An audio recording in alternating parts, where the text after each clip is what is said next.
What's up, everyone? We are back. This is episode 23 of the Nashville Stampede Out of the Park Baseball 24 series. As you can tell, I'm doing a voiceover here after the fact. I realized about halfway, it's about 15 minutes through the episode, that the mic was off still. As of last episode, I still hadn't corrected it. So the first, half of this video, a little less than half, will be voiceover, kind of going through. But yeah, this is pretty much going to be updating how we've done. We were 21-8 in August, 17-5 in September. We were awesome after the break. At this point, we sit at 155. The offense has been great, definitely improving. We're first in runs scored, fourth in runs against. And yeah, all has been pretty good. We've had some injuries. We'll go over those.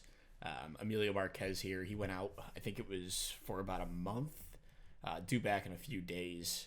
So we're going to try to get him a start before the playoffs start and kind of try to keep things going. But he's been amazing. He won Pitcher of the Month in August. And yeah, he was he was just incredible. You see his numbers have improved drastically. 2.85 ERA at this point. And yeah, hopefully he's a big part of the rotation as we have about two and a half series left in the year, so 7 games. Our maximum wins is 107 at this point. And spoiler, we wind up getting pretty close to that, but yeah, the rotation's been pretty freaking good considering what we have to work with. You see a couple different guys. Hackenberg has fallen off a bit since his really good start, but still a league average pitcher who's given us 160 innings. That's valuable. Not as good as he was the last 2 seasons with the innings, and just overall performance wasn't as good as last year, but he's been good. And then I think we're gonna we're gonna go to hopefully Casey Mize next, but I don't know what I'm talking about here. Sorry. But Nicola, I guess, we're going to go to him. So, yeah, he got off to a rough start to the year, but he's been amazing in his last couple of starts since coming off the IL. His September was really good. He might have worked himself into a playoff start, and he does, I believe, make a playoff start in this episode. We have like 5 pretty good starters. We have 1 really good one and not a ton of others, but the contract, it was 3 years, $30 million, and he pitched about like a little below league average throughout of it. So not a great signing, but it could have been worse. And then Casey Mize has been a complete revelation for us. In 52 innings, a 2.92 ERA, and all the peripherals, they fit that. So he's definitely in line for a playoff start at this point. With the state of our rotation. Kind of being a bunch of just dudes, and Jax Bishop, who split time between the rotation and the bullpen this year, he's had a really nice stretch here, having to step into the rotation once again. 3.85 ERA. The peripheral is not quite as good as the results, but we'll hopefully figure it out with him. He's been much better as a starter than he started out the year when we called him up. And Mill Allman's been pitching out of the bullpen for the last month. I gave him a start here just to see what he had, and he pitched really well. But as a reliever, he was fantastic. 2.16 ERA in 16 innings. Still walking a ton of dudes, but that's kind of part of his game, I guess, at this point in his career. Talon Bell, he's made 20 starts this year, pitched 110 innings. No way did I think that was going to happen, but he was serviceable in those innings. A below league average pitcher, but this is a guy who can fill in as a swingman, give me 15 starts when the guy gets hurt. He's had a couple of big blow-up games, like a 4.2 for 6 runs. He had a 3.2 for 5 runs. But he also has like a lot of like scoreless appearances. So, take what you get. I don't know how people like to evaluate pitchers, but blow-up games are more of like indicative that you're high volatility. And Boston Kellner, we called him up for a start. He was awful in it, but he'd been in AAA for a few years, former second-round pick. So I figured I'd give him a shot. He'll be in the bullpen for at least a couple days here until Marquez is back. And then Cooper Criswell, the 5.02 ERA doesn't really do justice. he had a couple really nice appearances out of the bullpen to start, and these last couple games have kind of inflated his ERA with us. But overall, he's been a nice addition, giving us length out of the bullpen, kind of a swingman role. We got him for pretty much nothing, so that was like not a big deal. And yeah, Christian Charles, sorry, I always do that. 1.59 ERA. He's out for a little bit, but he'll be back for the playoffs. That's been a nice signing so far. You know, he was, you take out that one game where he had 5 runs in a third of an inning, and he's been like lights out the entire year. You know, he has like 2 appearances besides that, giving up 2 earned runs or more. It might actually only be one game, but yeah, he's been amazing. Great signing in the offseason for us. That one has definitely worked out. Yeah, so he went out for 2 weeks, put him on the IL. He could have pitched through it, but there's no point. We're blowing out our division right now. Then we're waiting on the Kira diagnosis at this point. So that's kind of a big deal. But Merton Blanco, you know, making his reliever of the year case here.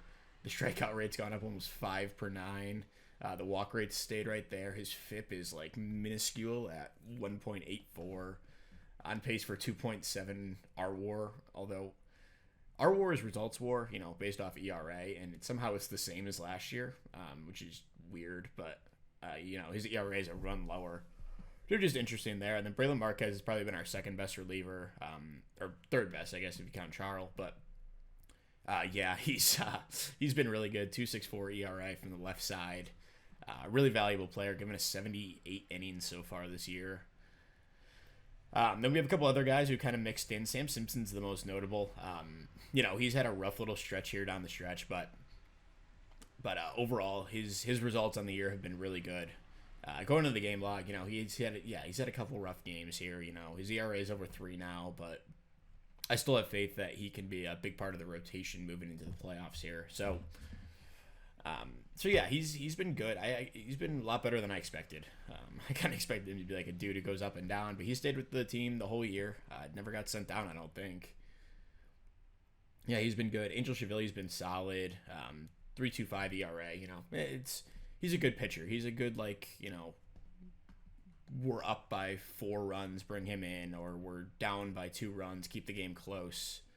He did have this one game where it kind of inflated his ERA here, but overall, been a really good pitcher. Alex Kranzler's been up and down. Wagner Castillo's been up and down. He's been good, results-wise, since he's been up. And then Kranzler, you know, small sample size, of course. But going through a couple other guys here that have made appearances. Jared Simpson's been up for about 10 innings. Hasn't done much. Sorry, got cut off there. Adley Rushman making his MVP case here. 8.2 WAR. He has not cooled off, really. Well, I guess he's cooled off relatively, but, you know, still a 150 WRC plus since the beginning of July. And yeah, he's been great. Probably going to win MVP.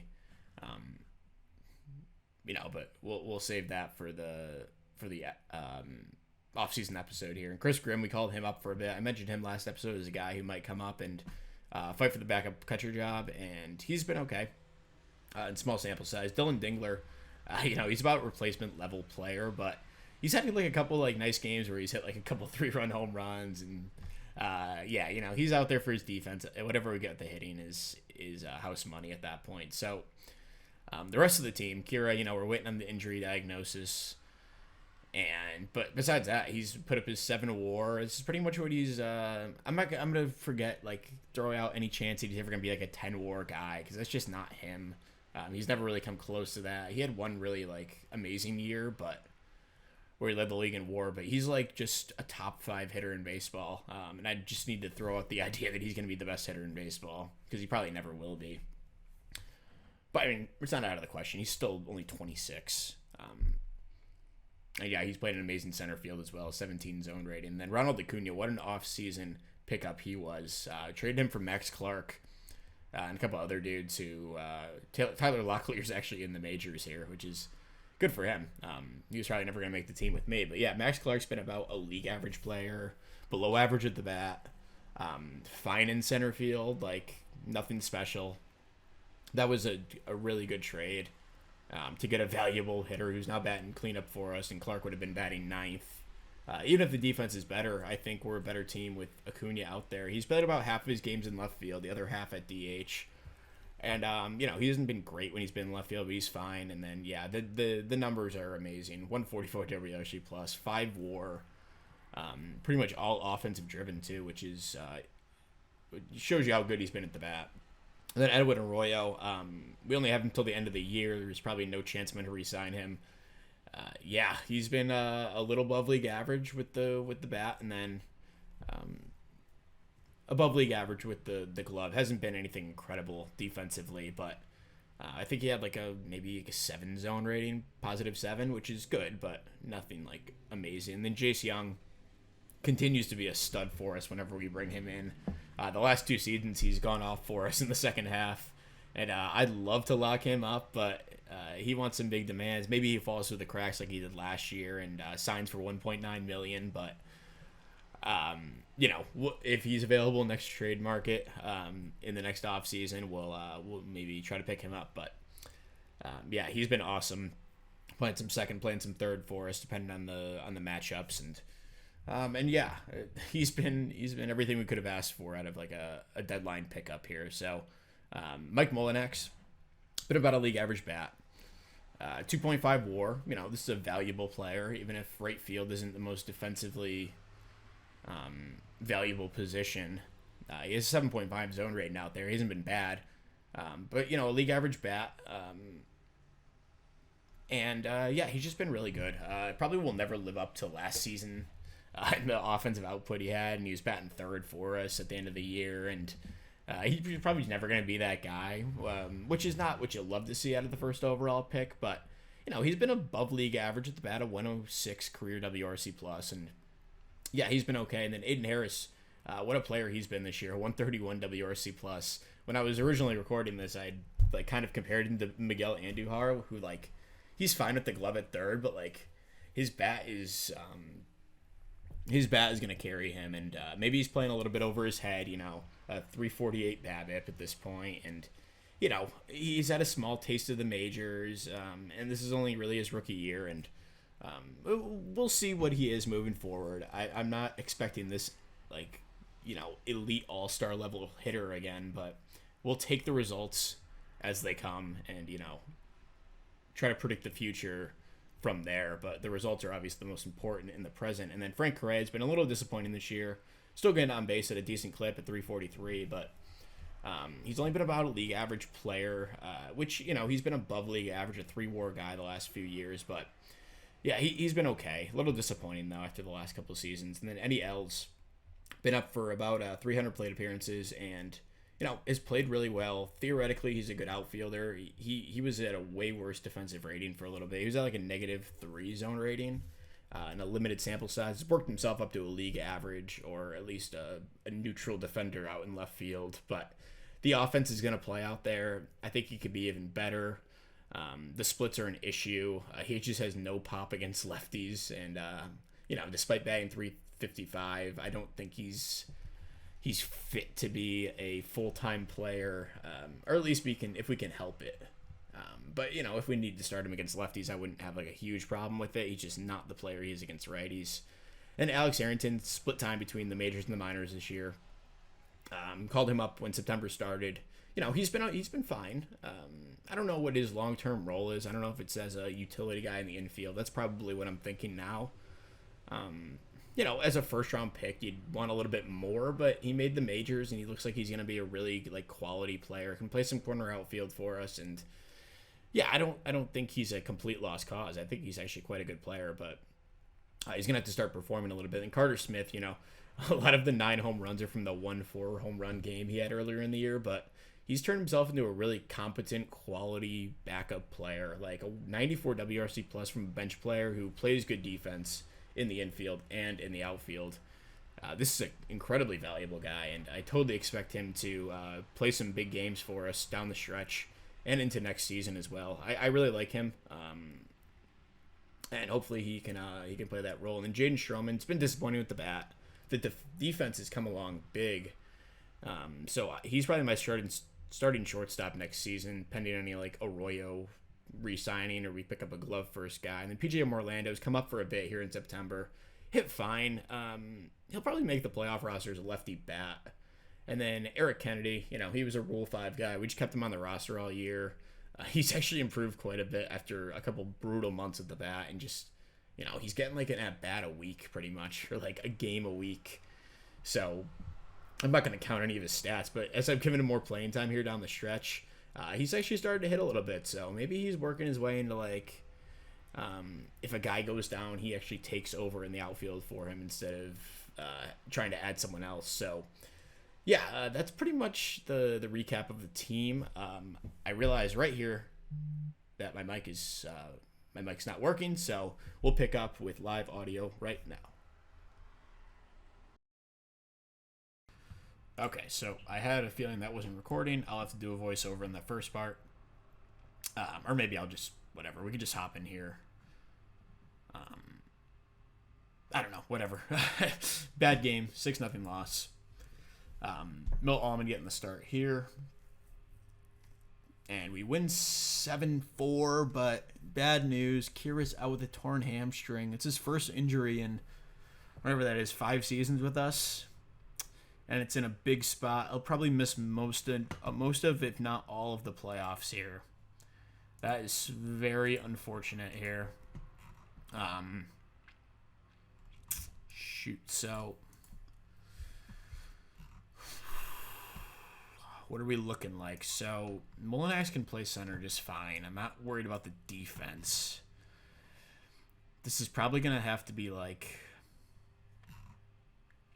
I mean, I'll put Acuna out there. It's not really a concern. But I don't love having 2 defensive liabilities out there. I think we'll probably go with more Orlando. He's hit well. So we'll do that against lefties, or against righties, and then against lefties, try to get another righty bat out there. Maybe we'll go with some defense first. We could put Kennedy out there. We can give Harrington a run maybe in right. Let's go with Harrington, and then we'll put some Carter Smith too. We'll have them alternate. And yeah, we'll try to roll the dice with this, I guess. This is like the worst time in the year to have an injury, because you don't have a lot of ability to make moves, I guess. But we went 7-5, so trying to keep this ship afloat. I also didn't change our lineup. Oops. Eddie Els is actually, I would actually not hate him batting second. Maybe I'll have him bat third. How about fifth? I definitely can't have Harrington batting there. Do something like that. Against lefties, that looks pretty good. Yeah, we'll do that. Okay, so trying to finish out the season strong. We're at 102-56. And we win 19-8, and Marquez is back, so that's really good. Really good news for us. Kellner will probably get sent down. His numbers are going to look really ugly on the year, but okay, let's get Marquez one more start here. We have 1 series left, so let's get him game 1. We'll have a bye, so like our rotation should be set up regardless, but I'm still going to like avoid pitching Hackenberg here. But yeah, let's start Marquez in game 1. We have a off day here. And hopefully, like, there's no injuries in the series. That's all I can really hope for. 3-2 victory. We have a scouting report update. Stroman gets a little boost. That's good. Joey Nelson. Nice, dude. He got a huge boost. Let's see, 10 in contact, 5 in power, 5 in eye. Nice. That's sweet. He hasn't really even played well. I had him in rookie ball for a bit. Called him up to A. That's sweet. And Sprav gets an upgrade too. Nice. He played pretty well in A ball. Definitely ready for a challenge in high A. Great speed, great defense. I'm excited for him. But yeah, he got a 5 boost in contact. And then I guess his defense went up. But yeah, his current rating's pretty high already. And then Balderas too. So all of our first like high picks. Yeah, that's fun. He had a great year in A when I called him up. This is small sample size in rookie ball. He was awful, but driven by a low BABIP, I'm sure. So yeah, his power goes up current and potential, and his eye goes up current and potential. Yeah, I'm excited for Valderez there. A switch hitter too. That's a fun player, man. So we win this game 3-2. Young has a couple hits. Marquez, an awesome start, man. He had a great year. If he didn't miss time, he would have. He might still, he could still squeak out a Cy Young potentially, but with only 160 innings, I'm not so sure. And Sam Simpson, of course, gets hurt. Frank Correa has an injury pending. Man, this has been a brutal month for injuries. In some ways, I kind of like playing as the underdog, but also I would like to, have a full team going into the playoffs here. So Allman will grab the last start of the year, unless we want to throw. We could throw Bell. We could throw Criswell. Criswell probably has a better chance to make the roster than Bell. Allman I want to have fresh, so let's throw Talon Bell in this last game. He made 20 starts on the year. It's not something I was expecting. So Adley Rutschman is the batting champion as we win 9-7, finish the year 106-56, despite all the injuries in September. Stroman has a really nice game, 3 ribbies. Harris has a couple hits. Talon Bell, not great, but bullpen does a good enough job winning the game. Kyle Manzardo wins it in the AL. And Rutschman, at age 33, probably his best season of his career. Yeah, it's not even close. Led the league in WRC+. Man, look at that triple slash. That is a thing of beauty, man. Whew. Yeah, MVP candidate for sure, and an awesome defensive catcher. What a season, man! That's been a great signing so far. We still got a couple years left, but this season, if we win it all, it could all be worth it here. So Frank Correa going to be out for probably the first series. I'm not going to IL him. There's really no point because if he can come back for the next series, he would also be eligible to miss that. Okay. I'm just going to sim up to it because I don't really know how this... we're going to have to kind of mix and match here, I think. So Charles is back. That's good. We might have to set up our roster according to our opponent. So we're playing Colorado, who I think we kind of beat up on in the regular season. They have a good offense, but awful pitching staff. Finished 88-74. I guess it's not that bad of a pitching staff. Garrett Bauman's a heck of a pitcher. 6th round pick back in 2023. Yeah, he just has the unfortunate disadvantage of pitching in Coors Field, which, as we know from the Rockies save, is a disadvantage. Okay, so how's this team going to look? So we're going to have a 4-man rotation.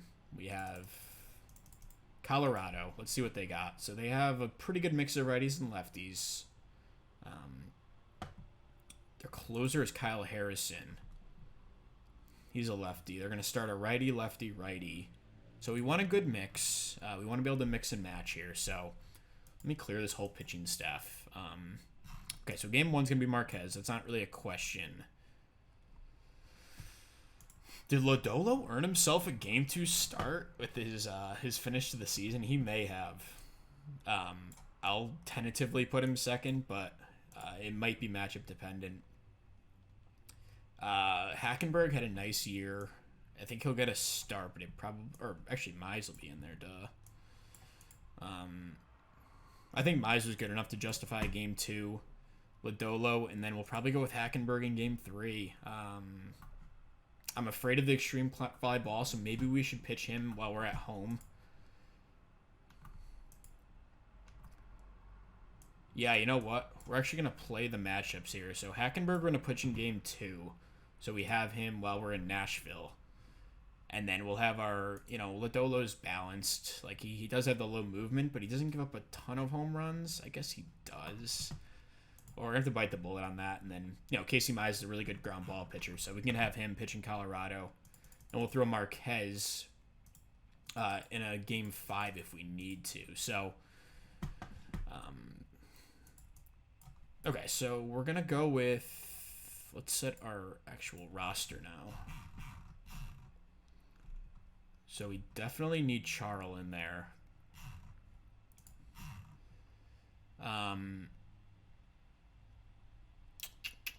Talon Bell, we're probably going to leave off the roster, so we can take him off for now. So Charl will be our closer. Blanco will be our setup. And then we'll have probably Marquez in the 7th. That looks pretty good. And then we could use another lefty in here for sure. So the guys that are locked in, we'll probably roll with Allman just because he is a ground ball pitcher. Or at least has high movement and can suppress the home run ball. Definitely need... Cheville will be out there. And then, Castillo's probably a good match in this series as well. Kranzler, too. So it's either Bishop or Criswell that'll be on the roster. I think we're going to go with Bishop. I mean, this isn't going to matter that much because this dude probably won't even pitch, but okay. So we're going to remove Frank Correa from the playoff roster. He'll miss the series. And let's go to who we have eligible. So Carter Smith had a nice year. He'll be added for sure. And then yeah, I guess this will be the team. We have room for one more dude. Let's get Jared Simpson on the roster. Yeah, we could use another lefty for sure. Simpson has good ratings. I have no doubt that he can pitch well if we need him to. So, how is this team going to be constructed without Correa? I'm going to cut out here, come back after we go through the lineups and kind of show you what I'm thinking for this. Okay, so we're back. This is what I'm looking at for the lineup. So it's a little bit different against lefties and righties. The key differences being, I mean, obviously the lineup construction, and then Eddie Els will only play against righties. He wound up finishing the season pretty awful against lefties, just like no power at all. So I'm just gonna, for now, unless something could change mid-series, but I'm gonna put Els in right against righties, and then Smith in right against lefties. Who he's not a great defensive right fielder yet, but I'm gonna have Kennedy as my defensive replacement for him late games. It's also possible that Els will come into pinch hit if a righty comes in. Their lineup or their rotation has only the one lefty, so it'll pretty much be Smith in game 2. He'll only be playing game 2. Then we have Pigeon Orlando playing first base against righties, and then we have Jace Young will move from second to first against lefties, and then we have Harrington at third, and we have Young at second here, and then we have Harrington at third here, and Stroman at second. Harris will play DH here. He'll play DH here. So yeah, most of it's a lot of it's the same, but some of it's different. So anyway, let's hop into the series. After all of that, we'll have Marquez in game 1. He will be opposed by their 3-starter James Raitt, who's pretty solid. So game 1, let's do it in Nashville. And we win 4-3 in 13 innings. Eddie Els comes in huge. 4 hits in the game. Orlando had a RBI in his first career postseason action. Pretty good day for the pitchers. A lot of them used in the long game. So we win game 1, looking to take game 2 as well. And we have Hackenberg on the mound, a guy who's had some playoff experience for sure, and will be opposed by the lefty Williamson. So let's do it. Let's see how we do against the lefty. And we lose 10-2. Ouch. So Hackenberg was bad, but not that bad. But Marquez, Kranzler both blow up. Bishop did a fine job in relief. So yeah, just like that last inning, they put up 6 runs on us to really distance themselves. So I will head to Colorado for 2. We need to win 2. It's best of 3 now, so game 3 we have Lodolo on the mound. I'm actually going to throw Mize here.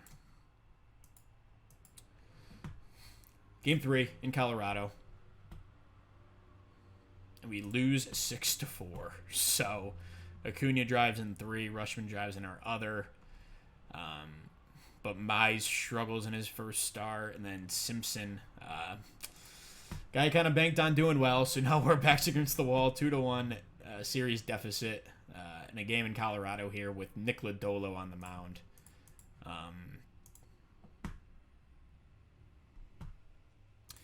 Do or die.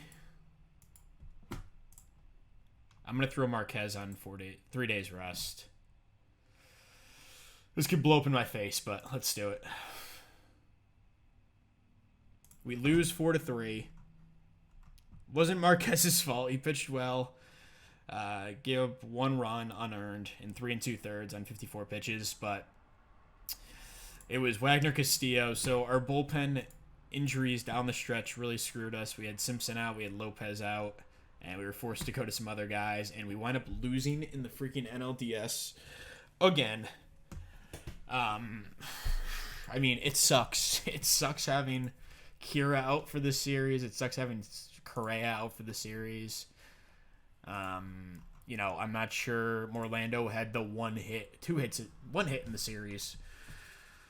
Acuna played well. Els played well. Rutschman had a home run at least. But like Molinax went hitless in 4 games. He's batting 6th in my order. Arroyo at least had a home run, I guess. That sucks. We wasted like a gutsy performance here from Marquez to give us a couple innings by for some reason pitching Wagner Castillo in this game. I don't manage these games. I leave all of that up to chance for a reason, and that's that. If I managed every game, I could probably win the World Series most years. So I leave a lot of it to the OTP and our manager to kind of figure out. But our manager kind of sucks, it seems. And I'm not going to blame it all on the manager. I'm not that type of guy. I'm a Yankees fan and I'm a Boone supporter. So I don't blame the manager for everything. But it's been 3 years in a row we've been knocked out in the NLDS, and it's last year it probably was the manager, and the guys need to perform better too. But this was a special team, and even without our best player, arguably second best player now, but Lopez wasn't even good. I'm not even gonna count him as a good player. Sam Simpson was a good pitcher. I will say that we were missing him. Maybe I could have. I don't know. I mean, Hackenberg got completely. I guess he didn't get annihilated. Our bullpen got annihilated again. And our offense didn't come through in that game. Hackenberg wasn't the issue. And then Mize, we should be able to put up more than 3 runs in Colorado. Support him, and Lodolo pitched well. Actually, he didn't make that start, though. Marquez did. But maybe I should have thrown Lodolo. Maybe he could have gave us some more innings so we didn't need to go to Castillo. That definitely could fall on me. But, yeah, I'm just killing some time. We're going to go through the playoffs, see where we're at here. So it's 3-2 in the World Series. Mariners, Red Sox. The Rockies got bounced in the next round by Seattle in 6 games. Kira's back. Cool. That's such a shame because he has never gotten hurt, and he got hurt in the freaking worst time. So Red Sox win the World Series. Offseason will start here, and we'll end the episode here. So thank you very much for watching. We'll see you guys next time. Hopefully able to get out of the NLDS at least. Apparently we had a really good score. Yeah. All right. We'll talk to you later. Goodbye.